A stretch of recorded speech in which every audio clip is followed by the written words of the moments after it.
Mire, antes mire, dice aquí, en el año que murió el rey Usías, vi yo al Señor sentado sobre el trono alto y sublime, y sus faldas henchían el templo. Encima de él estaban Henchían, no, llenaban. Llenaba, es lo mismo, es una palabra que estamos en español aquí. pero que es español, lo que pasa es que esta palabra está en desuso. Yeah. Bien, dice, y encima de él estaban serafines. Escucha bien, no dice aspecto, serafines y punto.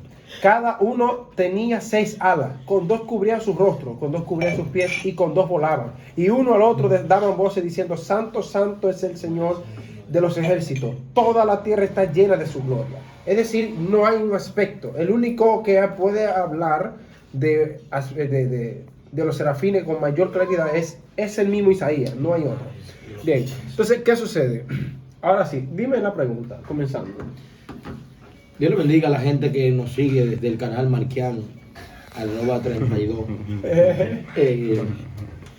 Caballo, la pregunta es, nosotros estamos debatiendo el tema, serafín en hebreo significa serpiente ardiente o la serpiente que pica. Tú sabes que eso, hay un texto que dice te libraré de la picadura de la serpiente ardiente. Y todo en hebreo casi mayormente es por etimología y contexto. Por lo tanto, nuestro compañero aquí dice que los serafines simplemente son seres ardientes y que no, igual como los querubines, que son como león, como hombre, como buey, como toro. No tiene un aspecto. No tiene un aspecto. A lo que yo le pregunto entonces, que porque significa serpiente ardiente, serafín, si entonces es una serpiente, y nuestro compañero Acevedo dice que sí. Yo le pregunto que si las cosas son por lo que se llaman. Y él dijo que en su defecto sí. Por lo tanto, yo de una forma sutil y tramposa le pregunto qué significa Rúa y que su definición cuál fue. Ruach, eso es, diga lo mismo que dijo. Sí, lo mismo. Okay. ¿Qué es el Ruach? El Ruach es la capacidad del individuo que Dios le dio a través de lo que es el hálito, en combinación con lo que combinación con lo que es el ser razonable, es decir, es dado a la voluntad. El Ruach es algo que influye a la voluntad, o es la voluntad en sí del ser humano, es lo que guía por medio de la razón al individuo, para ponerlo en términos más. Exacto. Y ese mismo texto, ese mismo verso, Ruach, se refiere a viento, y se refiere a aliento. En contexto se refiere a veces hasta en la propia alma, en comparación al espíritu y todo. Entonces, en su defecto, no es lo que su nombre dice que es viento, soplo. Lo que tú explicas es Neshama. Sin embargo, tú lo alías a el sentir que me hace creer en lo de Dios, en lo espiritual, en todo. Entonces, si Rúa en la traducción hebrea es viento, ¿por qué tú le das otro tenor al que no tiene? El asunto es que en la palabra Ruach como viento significa a tipo de aliento para hacer algo. Por ejemplo, cuando una persona tiene poco ánimo, ¿qué se le dice? Tú tienes es de poco espíritu, tiene poco soplo. Es decir, no tiene ánimo, no puede seguir, no puede continuar. Por eso. Manso Cordero. Sí. Pues eso es lo que te trato de decir. Sí. Que en su defecto. No, porque el asunto estaba cuando tú me combinaste esta misma palabra con la atribución del adversario. No, porque esa es otra, no. Esa es mi otra pregunta, sí, mi siguiente pregunta. Exacto. Vamos a terminar con esta. Exacto. Yo lo que digo es que porque serafín significa serpiente, no es una serpiente ardiente que está allá, porque literalmente que una palabra hebrea signifique algo no quiere decir que sea el eje céntrico de lo que en realidad el nombre significa. Puede ser una como puede ser la otra, y usted mismo no ha negado que Rúa tiene varios significados y connotaciones según el texto, el contexto. Usted puede identificar por lo que es, y usted mismo dio un ejemplo para su propia destrucción, que es el hálito. Usted tiene poco espíritu, pero sin embargo, en esencia, el Rúa significa viento. Pero en esencia de Dios, el Rúa es espíritu. Y cuando tú pones Ruach HaKodesh, ya todo el mundo sabe que tú no estás hablando de un aliento, sino que estás hablando de Dios en esencia como Espíritu Santo. Entonces, cuando yo te pregunto qué significa Satán, ¿qué tú respondes? Y vamos a aplicar algunos conceptos, vamos a aplicar. Por ejemplo, el Ruach, lo que llamamos Ruach, es lo que te da a ti la voluntad. Por ejemplo, ¿qué te hace a ti levantar todas las mañanas y orar y amar a Dios? Continúa. ¿Qué te hace? Te hago la pregunta, o sea, ¿qué te hace? Voy a volver a la misma pregunta de ahorita. ¿Qué te hace a ti ser cristiano? Lo único que, o sea, lo que motiva al ser humano a ser cristiano es un empuje, alguien que le inyecte voluntad para ser cristiano. No. Entonces, es quien inyecta esa voluntad en el individuo, es el Ruach El Espíritu Santo que nos redarguye de pecado. Nos convence, sí. Okay. Él nos redarguye, exacto, redarguye. Sí, exacto. Entonces, ¿qué sucede? Él nos impulsa, por eso hice la pregunta directamente para que tú me contestes. El Ruach no es un espíritu como en forma de que tiene forma de algo, no, sino prácticamente un aliento. Es para mí, él es Dios, el Espíritu Santo. Pero ese aliento es Dios obligatoriamente. O sea, sabemos que es Dios, es Dios. Yo nunca apoyo lo que es la Trinidad. El mío es Ejad, totalmente. Claro. Entonces, ¿qué sucede? Lo que Dios le entregó al hombre en el huerto del Edén como aliento de vida para que venga a ser un alma viviente, eso mismo es el Ruach, que está en todo el universo y está en todos aquellos que confiesan a Cristo como Señor y Salvador. Y convence al pecador. El soplo de Adán es ser el Espíritu Santo. Tiene parte de Ruach, de Ruach de Dios. Porque, déjame decirte algo. El Ruach respóndeme, vamos a ser serios. Sí. El aliento de Adán era el Espíritu Santo. Es Espíritu Santo. No es él, no. Es parte del Espíritu Santo. Claro, porque fue Dios que sopló. Exacto. Pero no es él. Entonces la misma palabra dice Ruach. Este tema no hay que alargarlo. Exacto. Este tema lo que tú debes de saber, que la palabra Ruach en esencia es Ruach HaKodesh, el Espíritu Santísimo, el Santo. Sí, pero cuando tú dices Ruach, sí, estás hablando del soplo que tú hablas, que es el que nos mantiene con vida, ese soplo que se llama Espíritu. Que te da voluntad toda la vez. Sí, pero fíjate que no es el Espíritu Santo. Entonces lo que yo quiero enseñar para que el pueblo no se enrede es que en esencia un nombre no define qué. Pero es lo que te acabo de explicar. Decimos nosotros, el Ruach es viento, ¿verdad? Pero en su traducción, viento, ¿qué es el viento? ¿No es una manera del aire expresarse? Sí. Pues entonces el aliento, o aliento que es lo mismo, o hálito, o viento, o aire, es lo mismo. Es decir, lo que nosotros respiramos, que nos da fuerza a nosotros, que está en la sangre, ¿verdad? Cuando una persona se está asfixiando es porque no está llegando oxígeno a su sangre, no puede circular o sea, ocurren coágulos en su sangre, en su sistema sanguíneo. Sí. Por ende, se le impide respirar bien. No llega aire a sus... No me acuerdo la palabra donde están los pulmones. Sí, pero hay una palabra mejor que se traduce mejor. Eso es el Ruach. El Ruach lo que pasa es que te cambia la mentalidad. El Ruach... Eso no es el Ruach. Déjame explicártelo. Es que estamos procrastinando. Déjame explicártelo. Para que no, pero es que eso yo lo sé. Pero eso no es el Ruach. El Ruach HaKodesh, el que habla, y el Ruach HaKodesh se movía sobre la faz de las aguas. ¿Tú crees que el Ruach HaKodesh, el Espíritu Santo, tú crees que él no está metido en tu sangre ahora mismo?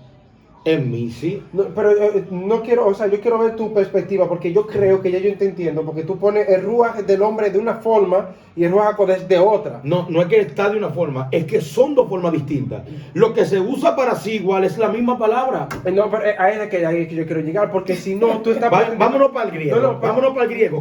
Vámonos para el griego, que en el hebreo tú tengas el Espíritu Santo. Neuma. Como tú lo quieras llamar, pero ya sabemos que es neuma, pero ya sabemos que por ahí.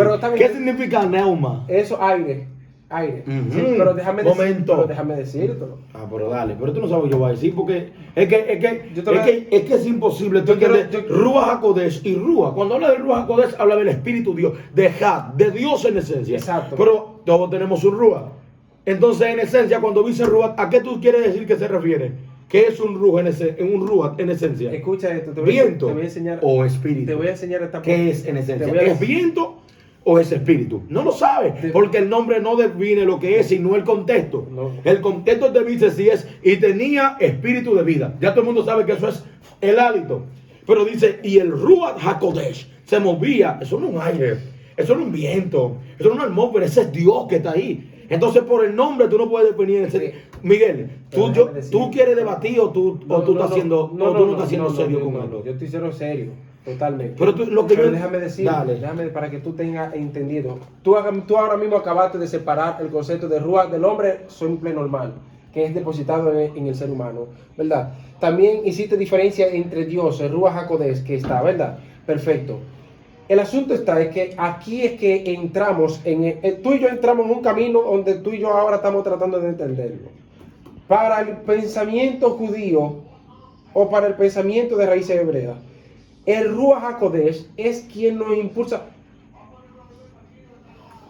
Ya, una palabra, un versículo para citar a Pablo. Pablo dice una palabra, dice: el hombre no conoce las cosas del hombre sino por el espíritu del hombre que está en él. Sí, amén. Perfecto.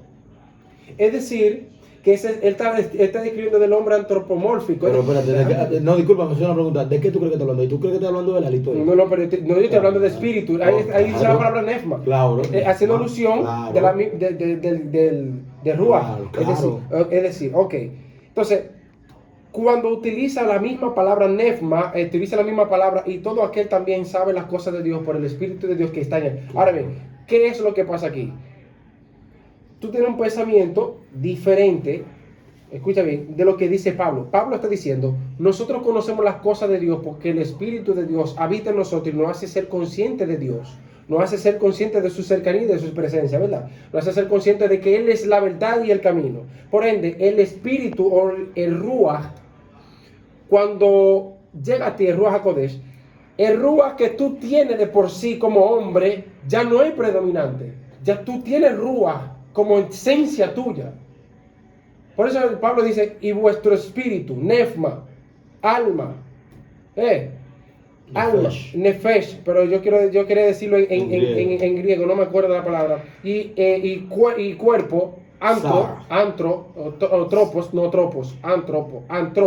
cuerpo, sea guardado irreprensiblemente, porque tú tienes un espíritu superior. Tú no tienes un espíritu, el mismo espíritu humano del impío. Por eso que aquí que se diferencia el impío y entonces, uno que es santo. Dame un segundito. Si yo sin contexto te digo neuma, ¿qué tú entiendes? ¿De dónde viene la palabra neumático? Es la misma palabra nefma, que es decir que se llena de aire. Es aire. Se infla de aire. Sí, pero la pregunta es, la que se infla de aire. Sí. Yo te puedo buscar un texto ahora mismo. Sí. Que neuma es espíritu inmundo. Sí. Porque son espíritus. Exacto. Son espíritus, son ruach. Exacto, no me lo negó. Entonces lo que te quiero decir es, si yo te digo neuma, ¿en qué tú piensas? Rápidamente. ¿O en espíritu bueno o en espíritu malo? En los dos. ¿Por qué? Porque uno es el espíritu de Dios, el nefma, sí, pero aún así no entendiste lo que te quise decir. Yo entendí, lo que te quiero decir es que lo mismo por lo que comenzó esta amigable tertulia. Que una palabra de por sí no define en esencia lo que algo es. Que lo define, papi. Yo digo que sí y tú dices que no, pero déjame explicar. No, yo no digo que no, porque yo te lo he demostrado, porque neuma es espíritu. Pero no espíritu, pero no hay indicio de que espíritu bueno o indicio espíritu malo. Dice nefma, punto. Es un nombre generalizado. Por ejemplo, ser humano. El ser humano no es para un individuo, es para toda una raza de humanos. ¿Comprende? Entonces, nefma o ruach, no sé si tú me entiendes, nefma o ruach es lo mismo. Pero lo que estamos debatiendo es... Por ejemplo, tú tienes la voluntad de hacer la cosa buena, ¿por qué? Por el Ruach HaKodesh, por el Agio Nematos. Entonces, el que está endemoniado allá afuera, tiene un Ruach maligno que hace y le gusta hacer las cosas malas.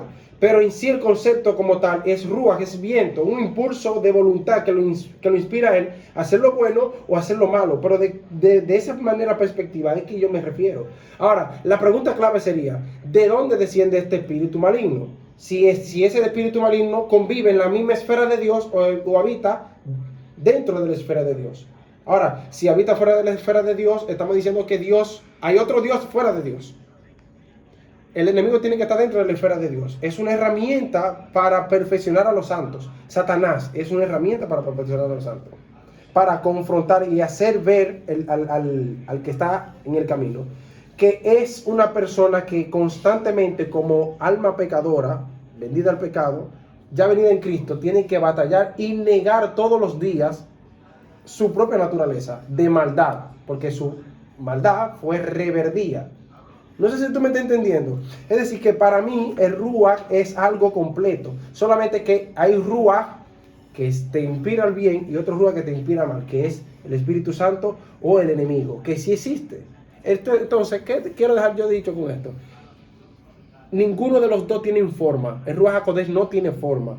No tiene una forma. No, Miguel ha aparecido como paloma. Eso es una visión. Juan vio una visión. Y eso nada más lo vio Juan. Eso no lo vio más nadie de que Juan ahí. Nadie más que Juan lo vio. Entonces, el único que testiguó de eso fue Juan. No hay más. Entonces, él no tiene una forma. Lo representa teológicamente como aceite, como agua, como vino, como muchas cosas. Pero él no tiene una forma en sí. Si decimos que entonces Ruach tiene una forma, estamos diciendo que existen tres dioses. Padre, Hijo y Espíritu Santo. Volvemos al asunto de la Trinidad. Que eso sabemos tú y yo que no es bíblico.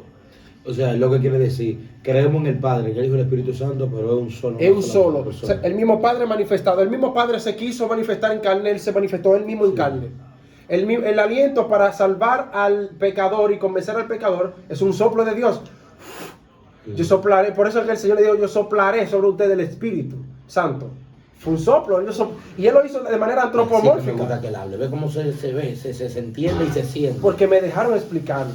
Entonces, es porque me dejaron. Es que ahí en el camino no me dejan, ese es el problema, no me dejan. No, yo te estoy hablando que tú estás haciendo congruente ahora, mira lo que tú dijiste así, y dio un texto bíblico, fue así, directo. Exacto, porque el Señor antes de eso dice, y yo soplaré sobre ustedes el Espíritu Santo. El Espíritu Santo no descendió sobre ellos así, sino que fue lo que él hizo, sopló sobre ellos.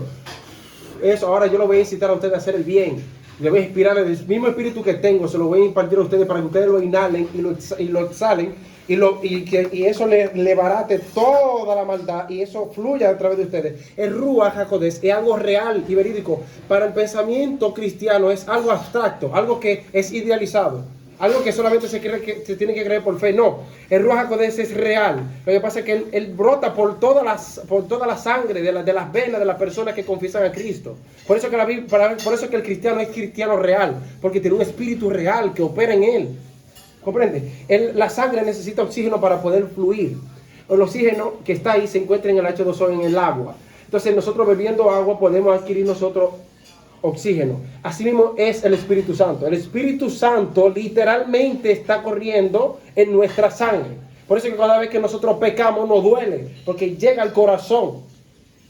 Déjame fallar, voy a llegar más profundo, déjame fallar. En fin, buena exposición. Me estaba gustando escucharte. Pero en fin. Es el mismo. O ¿tú crees que una palabra es autónoma en sí de lo que hace referencia? ¿Qué es bueno? Defíneme qué es bueno. Hacer la cosa justamente. ¿Cómo que eso? Tú dijiste justicia. ¿Qué es bueno? Lo contrario de lo malo. ¿Y qué es malo? ¿Me entiendes? O sea, las cosas, lo que existe se define, se nombran por su definición. Sí, yo te dije por lo justo, porque lo justo es lo que la Biblia define como bueno. Ok, la Biblia define como bueno. Sí, porque es que lo bueno no tiene interpretación. Lo bueno es hacerle bien a los demás, pero se redunda otra vez en bien. Todo es lo justo. Exacto. Eso es lo justo, por eso te respondo. Yo creo que la respuesta de bueno es justo. Ok, entonces ya la cosa se define por lo que su concepto trae. Tú eres un humano. ¿Por qué tú eres un humano? Sí, pero no hagas lo que hacen nuestros compañeros. De dar significados que no van. Por ejemplo, ¿qué es un humano? Pero no te voy a referir. ¿Qué decir que es un plomero? Alguien que trabaja en plomería. Ya, ¿verdad? Y eso lo define porque su trabajo lo define. ¿Y qué es un sicario? Un sicario, alguien que comete sicariato. Ya. Pero si nosotros nos vamos entonces a una palabra literal para que tú veas lo que es poner un ejemplo fuera de una base, plomero debería ser sicario, el que da plomo. No, pero que ya es una jerga dominicana. Oye, no, escúchame eso. Sí, y sicario debe ser el que brega con Entonces, si nosotros nos vamos a la definición de la palabra, claro. No, eso hiciste tú, yo te estoy demostrando por qué no se puede utilizar. No, por ejemplo, mira. ¿Te gustó? Veo que está rojito. ¿Te gustó? Te pasa. Ahora, escucha esto, por ejemplo. Por ejemplo, yo una vez cometí un error y la chica que vea esta que me perdone cuando yo una vez le dije degenerada a una chica. ¿Sabe por qué? Por decirle no generas. O sea, quise decirle tú no generas, hizo una ridiculez y quise decirle tú no generas y le dije degenerada. Pero eso no es el gerundio, eso no es. ¿Qué gerundio? Ese no es el gerundio de esa palabra. Porque decirle degenerada es helando y heliendo. Generando. Ajá. Eso es gerundio. Sí, bien, en fin. Generando. No somos lingüistas hoy. En fin, le dije desgenerada. Yo entendía que le estaba diciendo que ella no genera. Sin embargo, yo le estaba diciendo depravada sexual. Ajá. Porque eso es lo que Porque era significa antimoral. desgenerada. No genera el concepto de moral. Exactamente. Entonces no cae. Entonces no todo en sí es como suena y como en esencia es. Por ejemplo, por ejemplo, los querubín, los querú significa protector. Querub. Pero ¿qué son los querubines en esencia? Son protectores, no tienen un cuerpo antropomórfico. Pero hay definiciones de ellos. Hay definiciones. Igual lo que dice que tienen cara, rostro como de león, como de buey, como todo. Entonces, en esencia, el nombre no revela qué es. El nombre no revela que es un querubín, no revela, solamente dice protector. Por ejemplo, Dios, su nombre lo define. No lo define. ¿Por Dios. ¿Por qué? Dios. No, por ejemplo, este comentario te iba a hacer. Dios es plural, o sea, está escrito con plural. Sí, Elohim. Elohim. No. El nombre es Dios. D-I-O-S es plural. ¿Entiendes? Por eso se le agrega la S, dioses. Por eso es más para englobar un conjunto de dioses del mismo nivel. Pero Dios como tal está plural. Dios sin la E y la S es singular. Sí, pero ahí está. Pero eso no es el tema, ok. Nosotros, Eloi. Eloa o Elohim. Eloa o Elohim. Sí. No es la definición de Dios.